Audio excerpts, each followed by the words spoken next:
जुड़े होंगे तो नोटिफिकेशन आई होगी।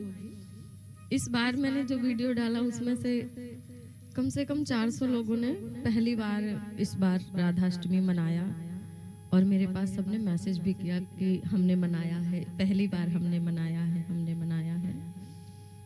तो प्रयास करना है कि जैसे आप कृष्ण जन्माष्टमी मनाते हैं ना, वैसे ही राधाष्टमी मनाना शुरू कर दीजिए, फिर देखना कृपा। भगवान अपने जन्मोत्सव में जो कुछ खर्च करो आप तो उतने ज्यादा प्रसन्न नहीं होते, लेकिन भगवान कृष्ण की अल्लाह देनी शक्ति है। एक प्राण दो तनवा बिहरत, एक प्राण दो तनवा। इस संसार में एक प्राण है, सिर्फ 2 शरीर हैं, तो हृदय से प्रकटी हुई है। तो जब रासेश्वरी जी का जन्मोत्सव मनाते हैं हम लोग तो बहुत ज्यादा प्रभु प्रसन्न हो जाते हैं और फिर तो वो आपके आगे पीछे डोलते हैं, संकोच में पड़ जाते हैं कि आज मैं इसे क्या लुटा दूं। क्यों? क्योंकि मेरी प्राणेश्वरी का ये जन्मोत्सव मना रहा है और बहुत कृपा बरसती है। बहुत ज्यादा खर्च करने की आवश्यकता नहीं है। आपके घर में लड्डू गोपाल जी तो रहते ही हैं सबके यहाँ, तो अपने ठाकुर जी को उस दिन आप भाव प्रकट कीजिए कि मेरे ये ठाकुर जी हैं जो ये राधा रानी ही है। क्यों? क्योंकि वो तो एक ही है ना, दोनों राधे ही है कृष्ण और कृष्ण ही है राधे।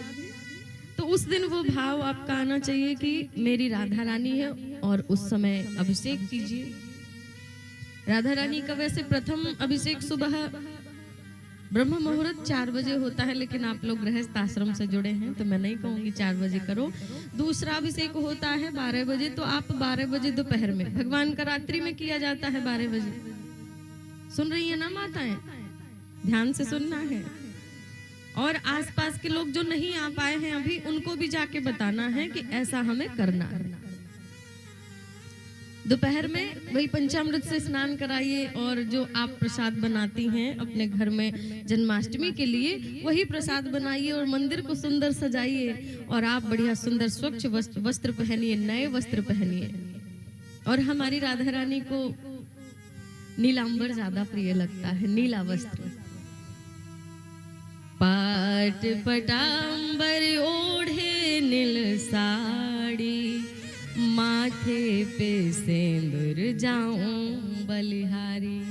ऐसा स्वयं भगवान कहते हैं कि जब आप नीली साड़ी पहन के बैठती हैं और मस्तक जैसे ही मांग में आप सिंदूर डालती हैं ना, तो नजर भर में कभी आज तक देख ही नहीं पाया। क्यों? क्योंकि चरणों से लेकर के जब तक आपके मुखमंडल पर मेरी दृष्टि जाती है तब तक मैं भाव विभोर होकर के बेहोश होकर गिर जाता हूँ, आपको निहार नहीं पाता। बहुत सुंदर है। तो नीले प्रयास करिए कि नीला वस्त्र पहनो, ना हो तो आप जैसा भी पहनो। व्रत किया जाता है तो पूरे दिन का व्रत आप नहीं कर सकते तो कोई बात नहीं, 12 बजे तक आप कुछ वैसे भी काम करते करते तो 12 बज ही जाता है, पता नहीं चलता है ना।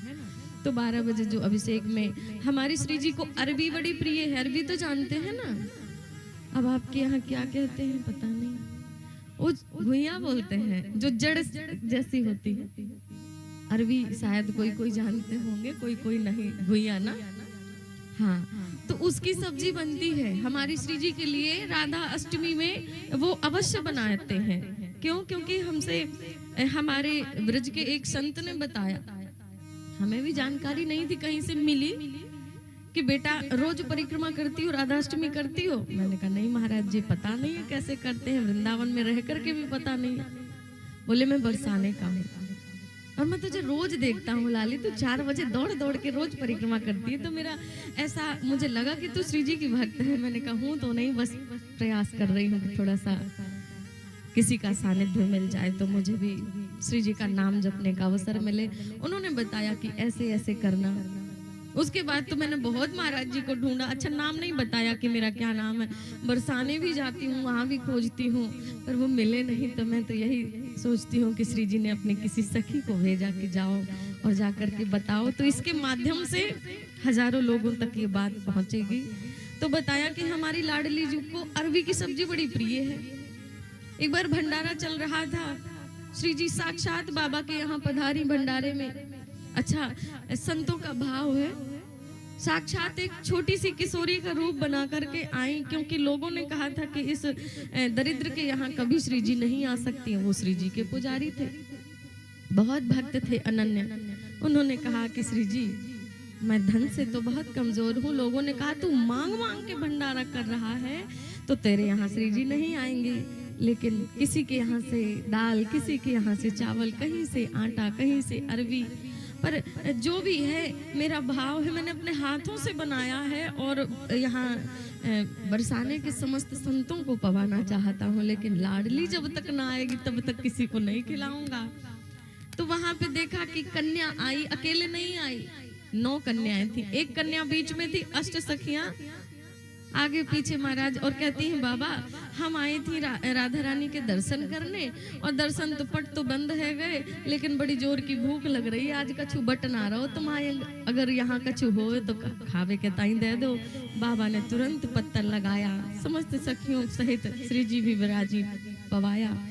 तो उस दिन राधा रानी ने अरबी की सब्जी 2 बार ली।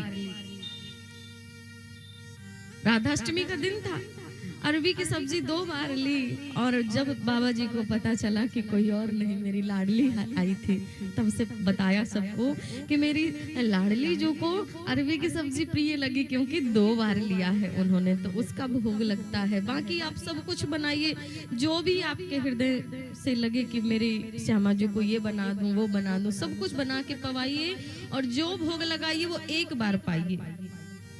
ध्यान से सुनना, राधा अष्टमी के दिन दोपहर में 1 बार आप वही प्रसाद पा लीजिए, फिर अन्न को दोबारा ना खाइए, तो आपका व्रत पूर्ण रूप से माना जाएगा। जो रह सकते हैं वो दिन भर फलाहार कर सकते हैं, नहीं तो वो प्रसादी पा करके भी रहना, संतों ने बताया हमसे कि वो प्रसादी पा करके भी रहा जा सकता है, लेकिन राधा अष्टमी अवश्य मनाना है। बहुत कृपा बरसती है राधा रानी की। ब्रज में तो जितना उत्सव जन्माष्टमी में नहीं देखने को मिलता, उससे कई गुना ज्यादा राधा अष्टमी में देखने को मिलता है। तो प्रयास करना कि आप लोग भी मनाएं। बोलिए राधा रानी सरकार की। पता तो रहता है